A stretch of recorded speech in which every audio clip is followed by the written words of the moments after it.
said that they refused to talk to Ashraf Ghani.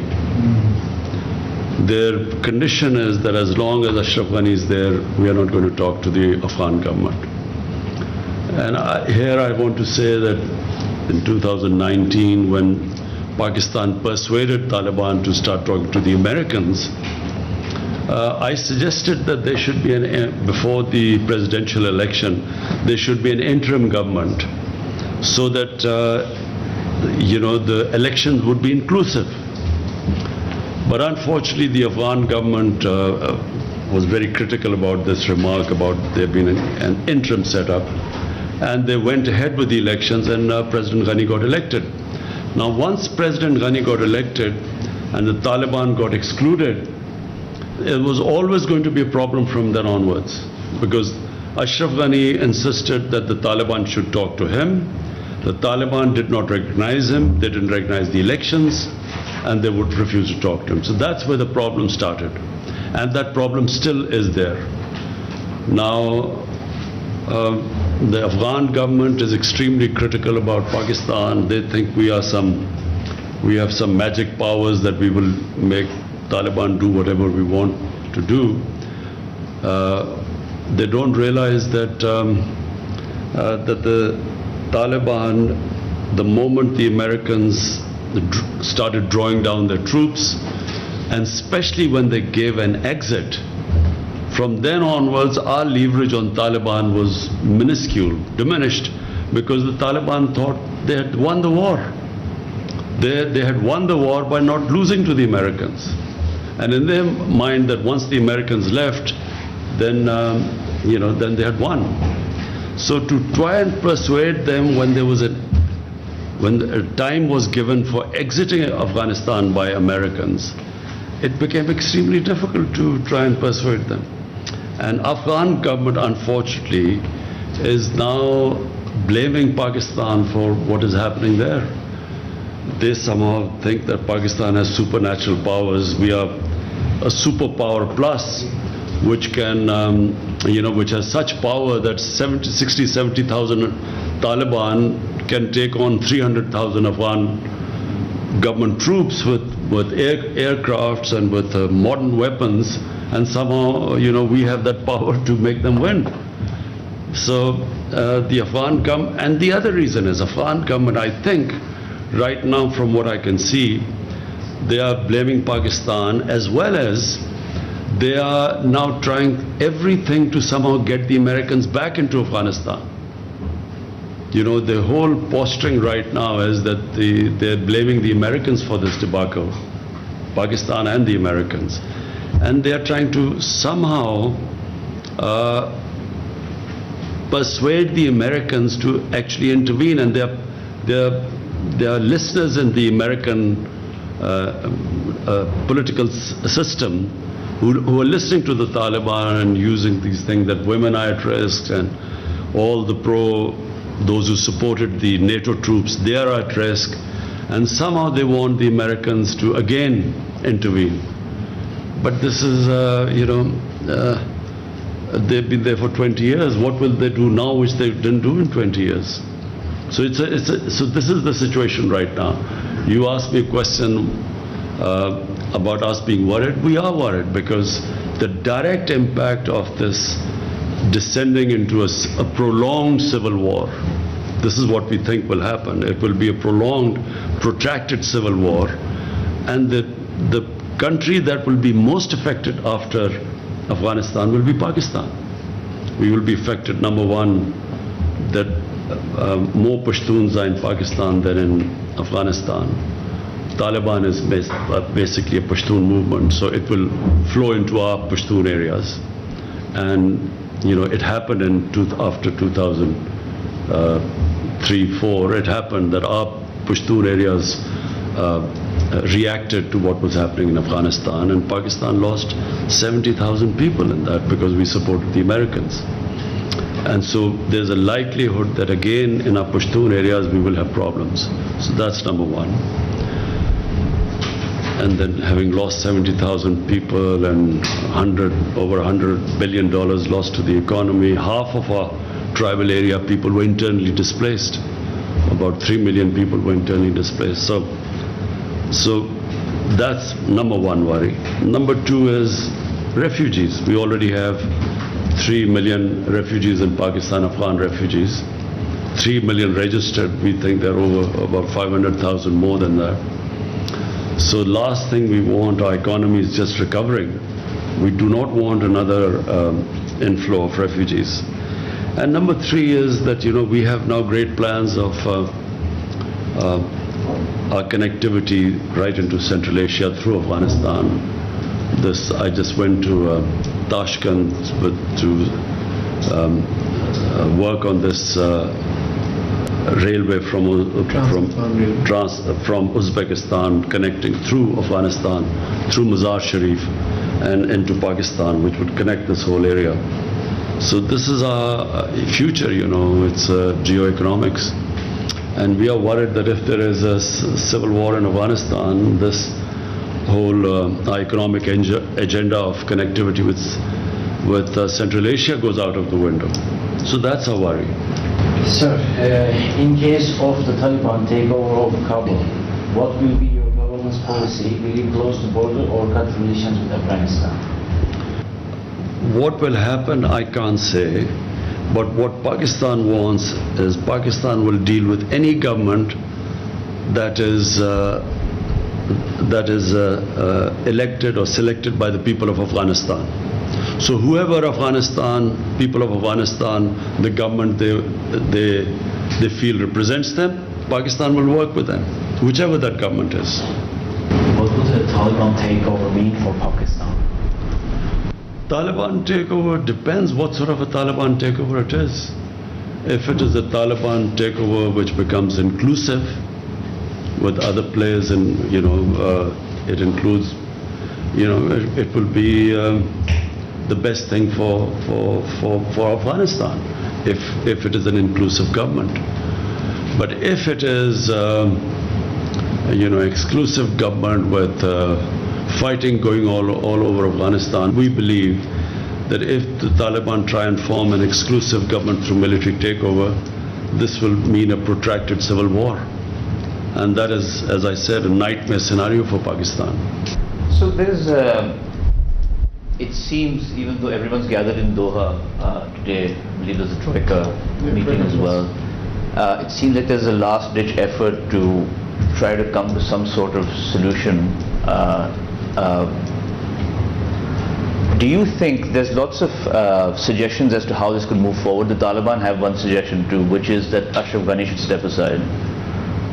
If it means, given how much Pakistan has at stake, would you support such a move? I mean, if it comes to this consensus that an elected president should step aside?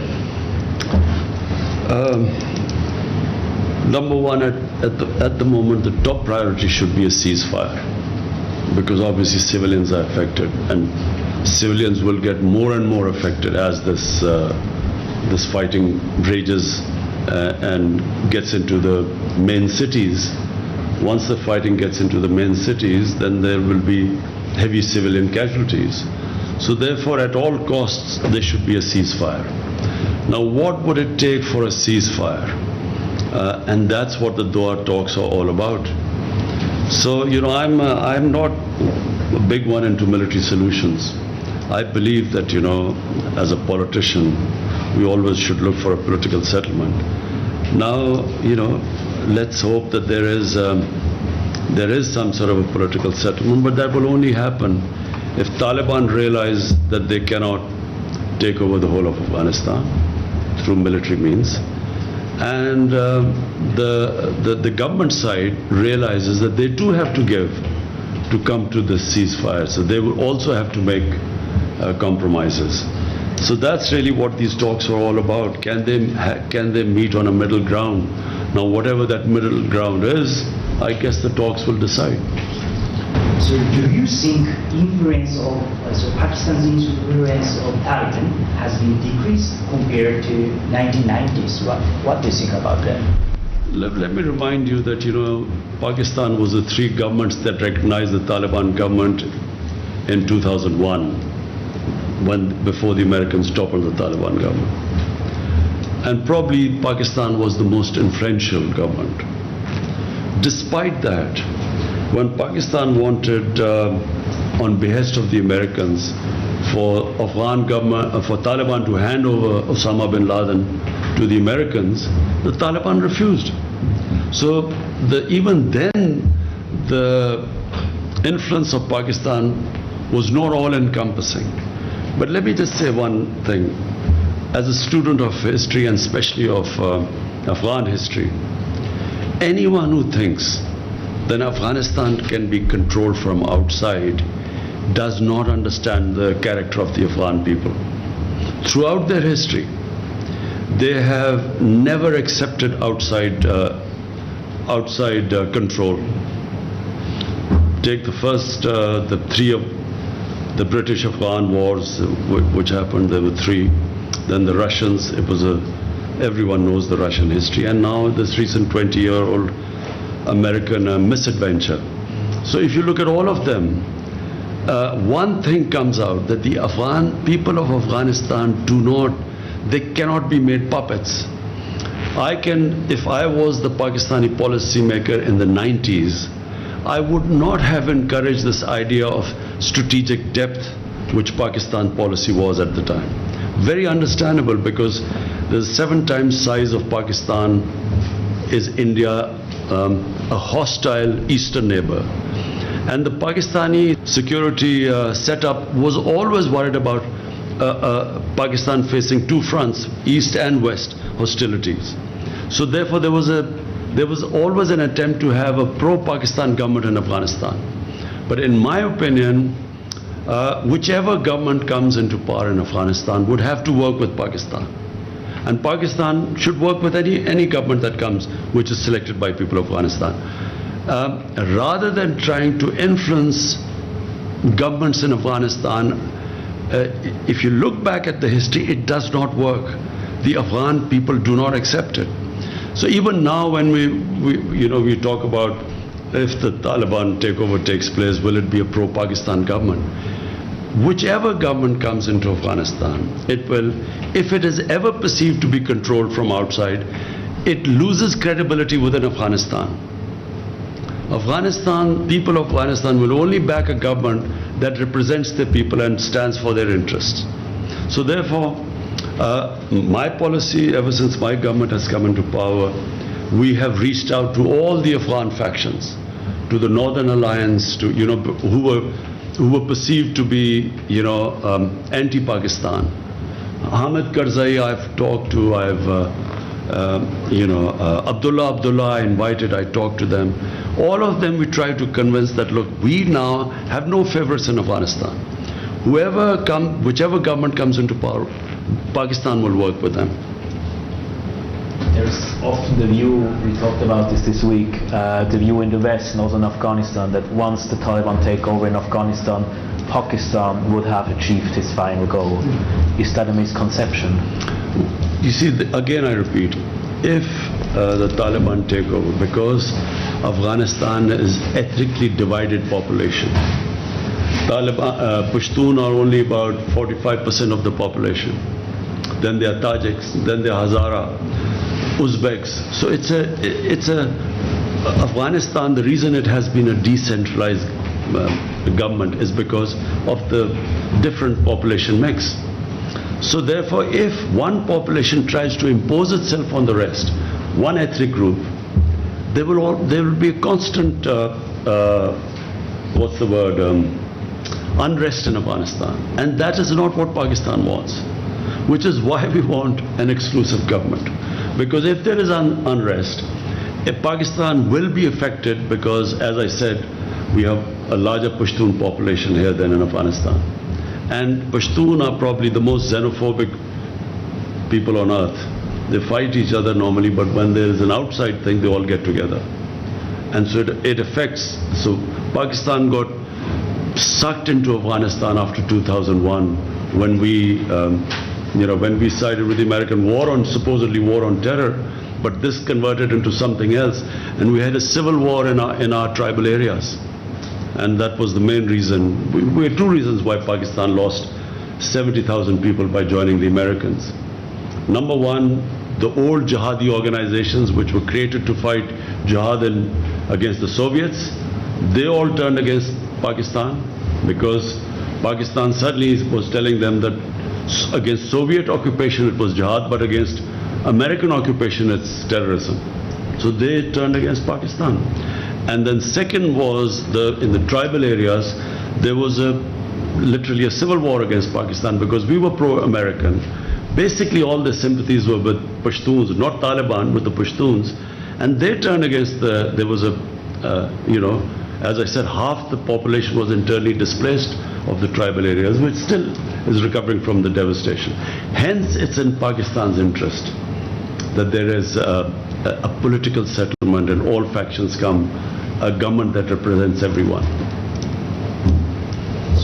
Reportedly, US fighter jets are coming from Qatar to Afghanistan through Pakistan's airspace. So is it true? And is there any agreement with the United States? We have made it very clear that Pakistan is not, first of all, our soil will not be used to be, so that we get again embroiled in an Afghanistan civil war. So we do not want any bases in Pakistan. We don't want our soil to be used for attacks into Afghanistan. And as far as I know, that after 31st, the Americans are going to stop all sorts of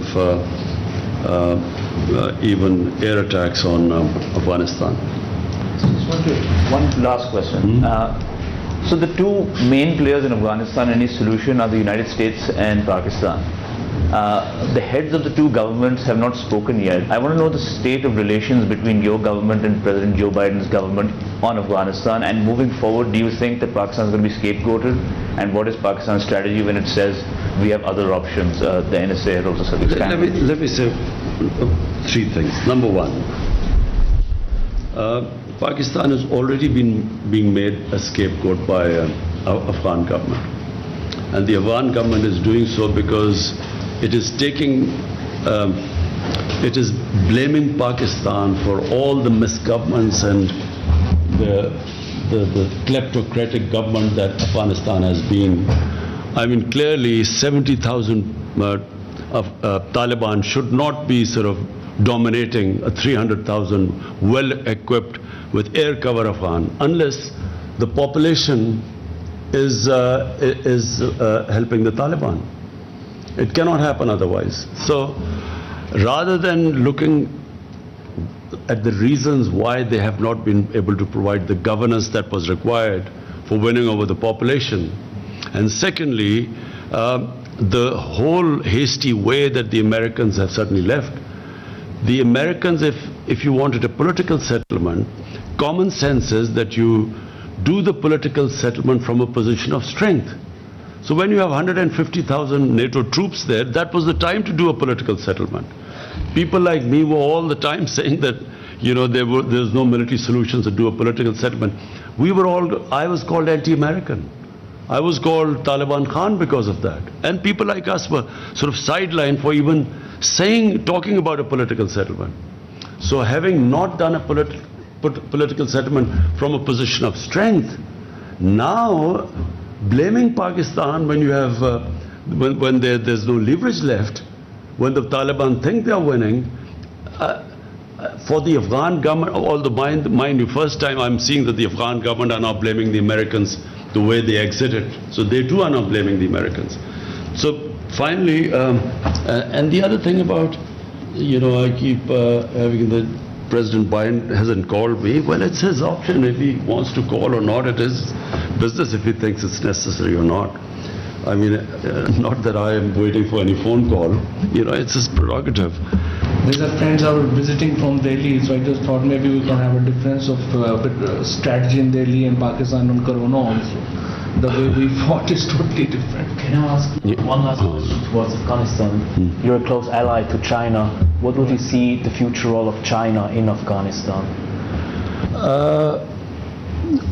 I think the answer to your question also is that I think that the Americans have decided that India is a strategic partner now. And I think that's why there's a different way of treating Pakistan now. And also they feel that we're very close to China, and then they want to sideline China. So I think in the broader strategic policy of the US, I think that's what is reflected in the way they have dealt with Pakistan. Pakistan is just considered only to be useful in the context of somehow settling this mess which has been left behind after 20 years of trying to find a military solution when there was not one. I feel that China is an emerging superpower, and China is, for us, for Pakistan, it's very important because China has helped us in a very difficult time. So we are obviously grateful to China the way they've helped us. But it's not an exclusive thing. Even CPEC for us is we've invited all the countries, Europeans, any country can join us in this. Pakistan's main concern now is economics. Our real concentration is now to lift. We have 220 million people. My main job is to look at their well-being, lift people out of poverty.